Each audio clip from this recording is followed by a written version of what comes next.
ഇന്നൊരു get ready with me ചെയ്യാൻ പോവാണ്. എനിക്കൊരു ഡോക്ടേഴ്സ് അപ്പോയിൻമെൻ്റ് ഉണ്ട്. സോ ഞാൻ അതിന് വേണ്ടിയിട്ട് റെഡിയാക്കാൻ പോവാണ്. അപ്പോൾ നമുക്ക് പോയാലോ. So guys, my get ready with me എന്ന് പറയുന്നത് ഭയങ്കര സിമ്പിളാണ്. ഞാൻ ആകെ യൂസ് ചെയ്യുന്നത് മേബിലിൻ്റെ 4-in-1 ഗ്ലോ, അത് തീരാറായി ഗൈസ്. 4-in-1 glow മേക്കപ്പാണ്. മേക്കപ്പും പിന്നെ ഒരു ലിപ്സ്റ്റിക്കും ഞാൻ യൂസ് ചെയ്യുന്നുണ്ട്. കാട്രിസിൻ്റെ കളർ ഇതൊക്കെയാണ് ഇന്നത്തെ എൻ്റെ ഇത്.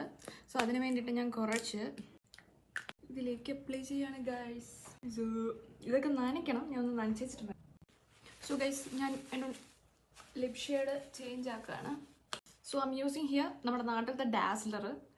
ഇതിൻ്റെ ഷെയ്ഡ് എന്ന് പറയുന്നത് 30 ആണ്. നല്ല ഷെയ്ഡാണ് കേട്ടോ. നിങ്ങൾ ഈ മേടിക്കുവാണെങ്കിൽ ഇത് മേടിച്ചോ, അടിപൊളിയാണ്. ഒരു നല്ല ബോൾഡ് ലുക്ക് കിട്ടും.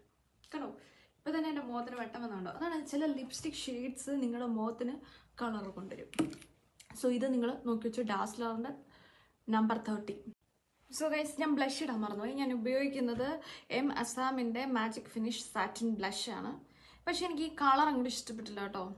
കഴിഞ്ഞ ദിവസത്തിന് താഴെ പോയി, അതുകൊണ്ട് ഇതെല്ലാം പോയിരിക്കുകയാണ് ഗൈസ്. ഇങ്ങനെയൊക്കെ തട്ടണം, ബട്ട് എനിക്കിപ്പോൾ സമയം ഇടാത്തതുകൊണ്ടിത് ഞാൻ തട്ടാതെ എനിക്ക് തന്നെ വിൽക്കാം ഗൈസ്. സോ അടുത്ത മാറ്റിഫൈങ് കോമ്പാക്ട് പൗഡർ. ഫൈനലി ഞാൻ റെഡി ആയിട്ടുണ്ട്. It's a good day to be anybody if your name is me. I love her and she loves